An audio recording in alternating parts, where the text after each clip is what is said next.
नमस्कार दोस्तों, motivational banker में आपका स्वागत है। दोस्तों, हमें आपके लिए जीआईबी, डीबीएफ और प्री प्रमोशन का वन स्टॉप सॉल्यूशन। फ्रेंड्स, इस वीडियो लेक्चर में हम कैश रिजर्व रेशियो यानी सीआरआर के बारे में डिस्कस करने वाले हैं। दरअसल पिछला जो एग्ज़ाम हुआ था, हमारा एग्ज़ाम हुआ था जीआईबी का नवंबर 2020 में। जीआईबी का एग्ज़ाम जो नवंबर 2020 में हुआ था, उसमें करीब 3 क्वेश्चन सीआरआर से रिलेटेड, एसएलआर से रिलेटेड पूछे गए थे। उसी को ध्यान में रखते हुए ये वीडियो हम बना रहे हैं, ताकि सीआरआर और एसएलआर से रिलेटेड जो भी मन में हमारे डाउट रहते हैं वो इससे क्लियर हो जाएं। ओके, तो चलिए शुरुआत करते हैं। सबसे पहले देखते हैं हम सीआरआर के एक्ट के बारे में। ओके, किस सेक्शन में इसको कवर किया गया और किस एक्ट में। As prescribed by Reserve Bank of India, CRR for scheduled commercial banks is maintained under section 42 of Reserve Bank of India act 1934। देखिए, आपको ध्यान रखना होगा, 2 चीज़ें हैं। एक है, हम पहले बात करते हैं सीआरआर के बारे में, और दूसरा है एसएलआर। एसएलआर यानी स्टैट्यूटरी लिक्विडिटी रेशियो, और सीआरआर यानी कैश रिजर्व रेशियो। सीआरआर जो मेंटेन किया जाता है वो आरबीआई एक्ट 1934 के अंतर्गत मेंटेन किया जाता है, और इसका सेक्शन है 42(2). ठीक है। वेयर एज एसएलआर जो मेंटेन किया जाता है वो बीआर एक्ट 1949 के तहत किया जाता है, और इसका सेक्शन है 24। देखिए, दोनों एक दूसरे के अपोजिट हैं, आपको याद करने में आसानी होगी। ये 24 है और इसका अपोजिट है 42। ठीक है। एक बीआर एक्ट में आता है और एक आरबीआई एक्ट में आता है, सीआरआर और एसएलआर। अब आपको याद कैसे रखना है, देखिए, सीआरआर प्रेजेंटली है 3% और एसएलआर प्रेजेंटली यानी आज की डेट में जिस दिन हम वीडियो बना रहे हैं, ठीक है, ये है 18%। जो कम है उसका एक्ट ज़्यादा है, और जो ज़्यादा है उसका एक्ट कम है। आप ऐसे याद रख सकते हैं। देखिए, ये 3% है तो ये 3 लेटर्स हैं आरबीआई के, और दूसरा 22 वर्ष, यानी आपको याद रही जाएगा। जब 3 लेटर्स आपको आरबीआई के याद हो गए तो फिर बीआर को याद करने में आपके लिए आसानी हो जाएगी। तो हमारा सीआरआर जो मेंटेन हो रहा है वो आरबीआई एक्ट 1934 के सेक्शन 42(2) में हो रहा है, और एसएलआर जो मेंटेन हो रहा है सेक्शन 24 ऑफ बीआर एक्ट हो रहा है। पहले तो आपको ये याद रखने की ज़रूरत है। अब हम आगे चलते हैं। देखिए, this is the average daily cash balance that a bank is required to maintain with the Reserve Bank. CRR जो है डेली कैश बैलेंस है, जो शेड्यूल कमर्शियल बैंकों को आरबीआई के साथ मेंटेन करना होता है, as a share of such percentage of its net demand and time liabilities. अब देखिए, ये इसकी बात कर लेते हैं। पहले तो ये समझिए बैंकों के लिए लायबिलिटीज क्या होती है। लायबिलिटीज क्या होती हैं? बैंकें जितना भी डिपॉजिट एक्सेप्ट करते हैं वो बैंकों के लिए लायबिलिटी है। लायबिलिटी को भी 2 पार्ट में हम डिवाइड कर रहे हैं। मैं सिंप्लीफाई कर रहा हूँ वीडियो को, बहुत डीप में नहीं जाऊँगा। लायबिलिटी को भी हम 2 पार्ट में डिवाइड करेंगे। एक है हमारी डिमांड लायबिलिटी और एक है हमारी टाइम लायबिलिटी। अब डिमांड लायबिलिटी कौन सी है? डिमांड लायबिलिटी वो है, डिमांड डिपॉजिट वो है जिसको डिमांड पे कस्टमर विड्रॉ करता है। जैसे सेविंग अकाउंट है, सुबह बैंक खुला, उसने विड्रॉ कर लिया। करंट अकाउंट है, उसने विड्रॉ कर लिया। या मैच्योर्ड फिक्स डिपॉजिट हो गई, वो भी हमारी डिमांड लायबिलिटी है। ठीक है। टाइम लायबिलिटी कौन है? जिसका टाइम डिसाइडेड है। जैसे फिक्स डिपॉजिट आप बैंक में कराते हैं, जैसे रिकरिंग डिपॉजिट आप बैंक में कराते हैं, ये सब हमारा टाइम डिपॉजिट है। तो इसका नेट निकाला जाता है, net demand and time liabilities, और उसका सर्टेन परसेंटेज, जैसे अभी 3% है तो वो सर्टेन परसेंटेज बैंक जो शेड्यूल कमर्शियल बैंक्स हैं उनको सीआरआर की फॉर्म में आरबीआई के साथ में रखना होता है। क्लियर है फ्रेंड्स? अब आगे चलते हैं। With effect from 1/4/2007, RBI can prescribe CRR for scheduled commercial bank without any floor or ceiling limit। देखिए, होता क्या है, पहले 2007 से ये लिमिट हटाई गई है। 2007 से पहले मिनिमम जो लिमिट थी वो 3% थी, और मैक्सिमम लिमिट थी जो 20% थी सीआरआर के लिए। परंतु 2007 से ये, जिसे हम फ्लोर रेट कहते हैं और सीलिंग रेट ये हो गई, और फ्लोर रेट ये हो गई। ये लिमिट 2007 से आरबीआई ने ख़त्म कर दी है। अब आरबीआई चाहे तो इसको 3% से भी कम कर सकता है, 2% कर सकता है, इसको 20% से भी ज़्यादा कर सकता है, 25% तक भी कर सकता है। तो फ्लोर लिमिट और सीलिंग लिमिट आरबीआई ने 1/4/2007 से हटा दी गई है। तो 3 चीज़ें मैंने आपको इस स्लाइड में बताई हैं। पहला तो हमारा एक्ट कौन सा है, सेक्शन 42(2) ऑफ आरबीआई एक्ट में कवर होता है। CRR की हम बात कर रहे हैं, ठीक है। नेट डिमांड और टाइम लायबिलिटीज का सर्टेन परसेंटेज RBI के पास में बैंकों को रखना होता है। और तीसरा, इसमें कोई भी फ्लोर लिमिट या सीलिंग लिमिट नहीं है, यानी लोअर लिमिट और अपर लिमिट नहीं है। पहले हुआ करती थी 2006 तक, 1 अप्रैल 2007 से इसको ख़त्म कर दिया गया है। ओके, चलिए अब आगे चलते हैं। अगले देखिए, banks are required to maintain CRR based on their NDTL as on last Friday of second preceding fortnight. इसका मतलब क्या होता है? देखिए, last Friday of second preceding fortnight का मतलब है 2 हफ्ते पहले का लास्ट फ्राइडे का NDTL, 2 हफ्ते पहले का लास्ट फ्राइडे का NDTL, ये RBI ने डिसाइड किया हुआ है। ये 2 हफ्ते पहले का जो लास्ट फ्राइडे है उसका जो NDTL है उसका 3% CRR बैंक को मेंटेन करना होगा। क्लियर है बात? अब आगे चलते हैं। अब देखिए, सबसे मज़ेदार बात यह है, जब फ्लोर और सीलिंग लिमिट जब से हटाई है तभी से RBI ने इस पर कोई भी इंटरेस्ट देना बंद कर दिया है। नो इंटरेस्ट, CRR पे किसी भी तरह का इंटरेस्ट RBI पे नहीं करती है। इसलिए बैंकें चाहते हैं कि कम से कम CRR रहे, क्योंकि उनका फंड्स यहाँ एंगेज रहता है और इंटरेस्ट उसमें मिलता नहीं है। इसलिए बैंकें चाहते हैं कि CRR कम से कम रहे। ओके, चलिए आगे चलते हैं। अभी हम देखते हैं the actual balance on any date of the fortnight may be more और less than the required balance. ठीक है, जो भी CRR फिक्स किया है उससे ज़्यादा भी हो सकता है, कम हो सकता है, पर किसी भी हालत में ये 90% से कम नहीं होना चाहिए। ठीक है, 3% जो भी होगा उसके 90% से of the required average daily cash balance. Average cash balance में ये 90% से नीचे नहीं जाना चाहिए। अगर 90% से नीचे जाएगा तो बैंकों को पेनल्टी लगाएगा RBI। अगर 90% से नीचे जाएगा तो बैंकों को RBI पेनल्टी लगाएगा। अब देखिए, पेनल्टी भी खतरनाक तरीके से लगाता है RBI। अगर एक दिन का डिफ़ॉल्ट रहा, in case of default in CRR balance in any day, penal interest charges bank rate plus 3%। अभी देखिए, बैंक रेट कितना है? 4.25% है हमारा, और 3% ये लगा दिया तो कितना हो गया? 7.25। एक तो आप इंटरेस्ट नहीं दे रहे हो और दूसरा ऊपर से पेनल्टी भी लगा रहे हो। अगर 90% से नीचे मेरा बैलेंस चला गया RBI के साथ, जो मेरा करंट अकाउंट बैलेंस है उसमें, तो पेनल्टी हो गई 7.25%। सेकेंड डे से on the amount of shortfall and if the shortfall continues for next succeeding day, यानी पहला दिन क्रॉस हो गया, दूसरा दिन आ गया, तो कितना हो गया? Bank rate plus 5%। तो ये कितना हो गया मेरा? 9.25%। ये आज की बात कर रहा हूँ मैं, जिस दिन मैं वीडियो बना रहा हूँ उस दिन के रेट्स मैंने लिए हैं। ये 3% है। ओके, तो सॉरी 5% है। 4.25 प्लस 5%, पहले दिन 3% पेनल्टी और दूसरे दिन से ये पेनल्टी हो जाएगी 5%।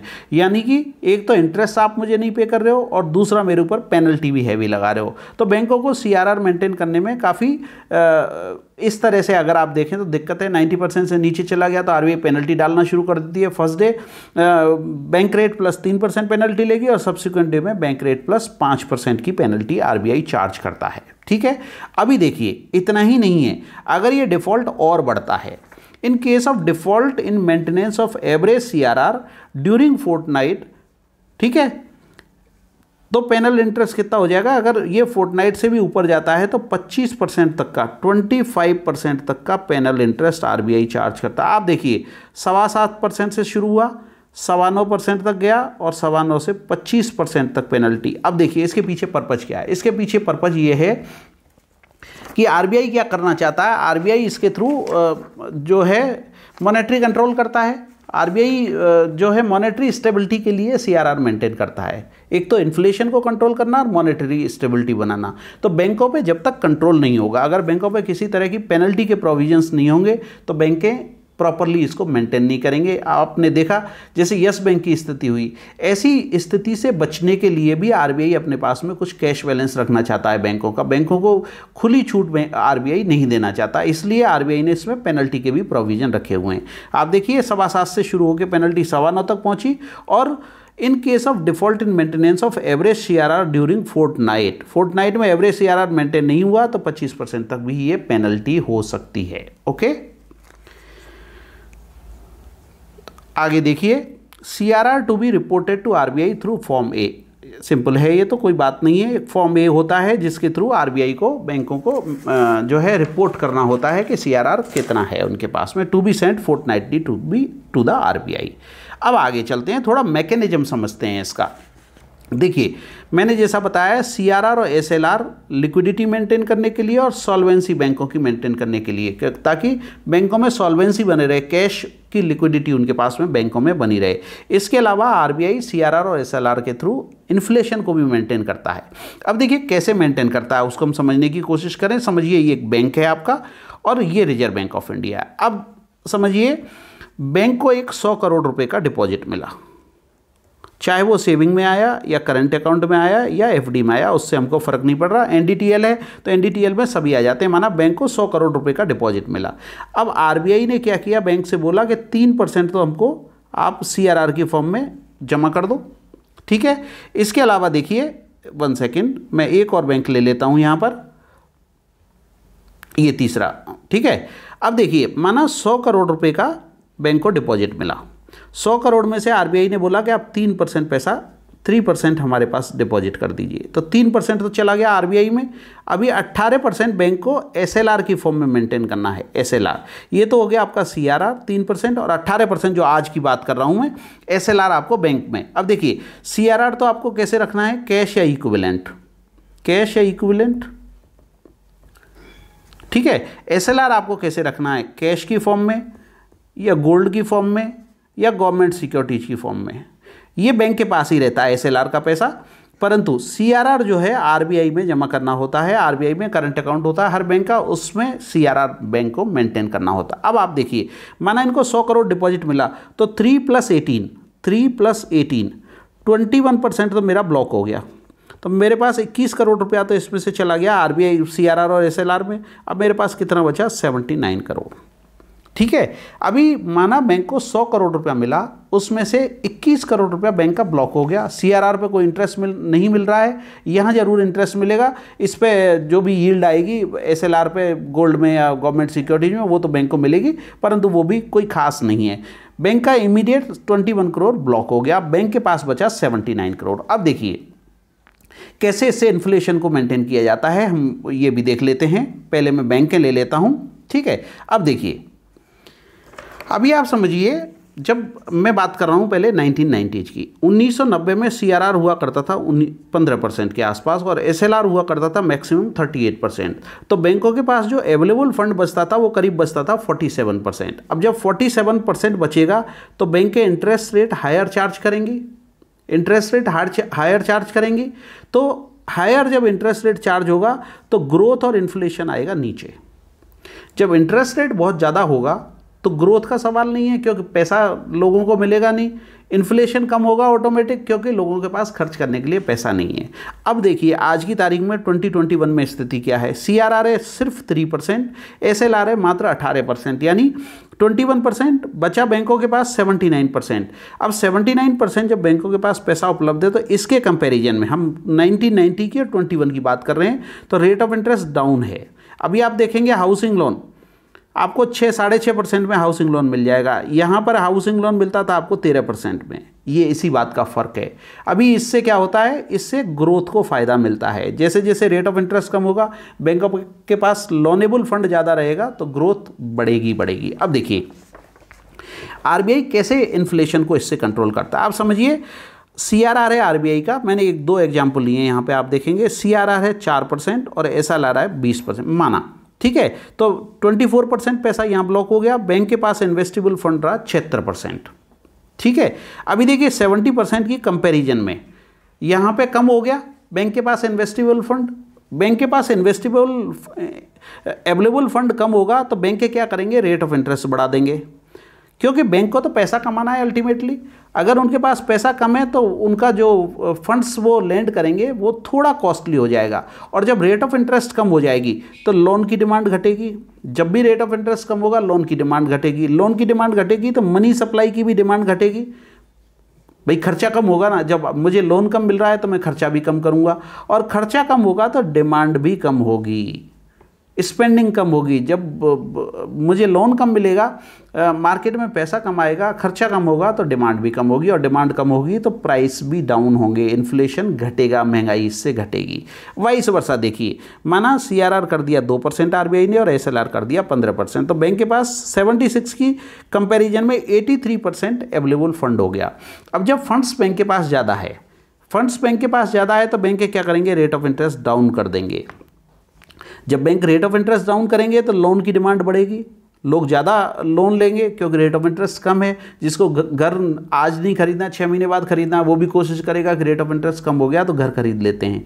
तो लोन का रेट ऑफ इंटरेस्ट बढ़ेगा, इंटरेस्ट रेट तो आपका कम हो जाएगा और लोन की डिमांड बढ़ेगी। लोन की डिमांड बढ़ेगी तो मनी की सप्लाई भी बढ़ जाएगी, और जब मनी की सप्लाई बढ़ेगी तो खर्चे भी बढ़ेंगे। जब पैसा ज़्यादा होगा मेरी जेब में तो खर्चे भी ज़्यादा बढ़ेंगे और इससे इन्फ्लेशन बढ़ेगा। ठीक है, तो इस तरह से आरबीआई को जब इन्फ्लेशन बढ़ाना होता है, जब इन्फ्लेशन घटाना होता है, कंट्रोल करना होता है, तब आरबीआई सीआरआर और एसएलआर में चेंजेज करती रहती है। खास तौर पे सीआरआर में देखिए, जब जब सीआरआर घटेगा बैंक खुश हो जाते हैं। खुश इसलिए हो जाते हैं कि बैंकों के पास में एक तो फंड्स ज़्यादा उपलब्ध होंगे, उनको आरबीआई के साथ में पैसा कम रखना होता है। तो बैंकों के लिए हमेशा विन विन सिचुएशन होती है, खुशी की बात होती है जब सीआरआर कम होता है। पर जब सीआरआर बढ़ता है तो लिक्विडिटी बैंकों के पास कम हो जाती है और बैंक के रेट ऑफ इंटरेस्ट धीरे धीरे बढ़ाना शुरू कर देते हैं। इस तरह से दोस्तों ये सीआरआर और एसएलआर का मैकेनिज्म होता है। एसएलआर पर मैं सेपरेट वीडियो बनाने वाला हूँ, उसमें आपको एसएलआर के बारे में पूरी जानकारी दी जाएगी। ये सीआरआर पर मैंने इसमें जानकारी दी हुई है। ठीक है, अब देखिए आगे चलते हैं हम दोस्तों। जो हमारे मित्र जीआईबी की तैयारी कर रहे हैं उनके लिए हमारी वीडियो लाइब्रेरी हमारी वेबसाइट www.motivationalbanker.com पर उपलब्ध है। ये कॉम्बो ऑफर है हमारा, जहां पर आपको क्या मिलेगा, देखिए टॉपिक वाइज वीडियो लाइब्रेरी मिलेगी। हर टॉपिक पे हमने इसी आसान भाषा में आपके लिए वीडियो बनाए हुए हैं। वीडियो हर चैप्टर को कवर करते हुए बनाए गए हैं। मैकमिलन बुक में जितने भी चैप्टर दिए हुए गए हैं उसके हिसाब से वीडियो बनाए गए हैं। वीडियो काफ़ी आसान है समझने में, बिल्कुल सिंपल लैंग्वेज में बनाए गए हैं। हर वीडियो के साथ में, हर वीडियो मतलब हर चैप्टर में 500 से ज़्यादा क्वेश्चंस का मॉक टेस्ट दिया। हर सब्जेक्ट में हमने 500 से ज़्यादा क्वेश्चन का मॉक टेस्ट दिया हुआ है। इसके अलावा आपके लिए ई बुक बनाई हुई है हमने, जो बुक का काम करेगी आपका। आप डाउनलोड कर सकते हैं, उसको प्रिंट कर सकते हैं, तो आपको सेपरेट नोट्स बनाने की ज़रूरत नहीं पड़ेगी। तीनों पेपर्स उपलब्ध हैं, आसान भाषा में है और बड़ी आसानी से। आप भी आपके पास 60 डेज का टाइम है। अगर आज से भी शुरू करते हैं तो 60 दिन का टाइम है। 60 डेज में आप आराम से तीनों पेपर अच्छे मार्क्स के साथ में क्लियर कर सकते हैं। ठीक है फ्रेंड्स, देखिए ये हमारी वेबसाइट का एड्रेस है www.motivationalbanker.com। आप चाहें तो हमसे इस मोबाइल नंबर पर संपर्क कर सकते हैं। हमने यहाँ नीचे भी मोबाइल नंबर आपको दिया हुआ है। ओके दोस्तों, अगर वीडियो पसंद आए तो लाइक करें। आप किस सब्जेक्ट पे अगला वीडियो चाहते हैं हमें कमेंट करके बताएं। हम कोशिश करेंगे कि आपके लिए अगला वीडियो उस सब्जेक्ट पे लाया जाए। एमसीक्यू के वीडियो चाहते हैं तो हम एमसीक्यू के वीडियो आपके लिए बनाएंगे। इस तरह के एजुकेशनल वीडियो हम बनाते रहते हैं। वीडियो पसंद आए तो अपने दोस्तों के साथ शेयर करें। अगर आप चैनल पर नए हैं तो चैनल को सब्सक्राइब कर लें, और अगर चैनल पर पहले से सब्सक्राइब्ड हैं तो बेल आइकन प्रेस करना नहीं भूलें, ताकि जितने भी वीडियो हम अपलोड करेंगे उनके नोटिफिकेशंस आपको समय समय पर मिलते रहें। So thank you very much friends for watching this video.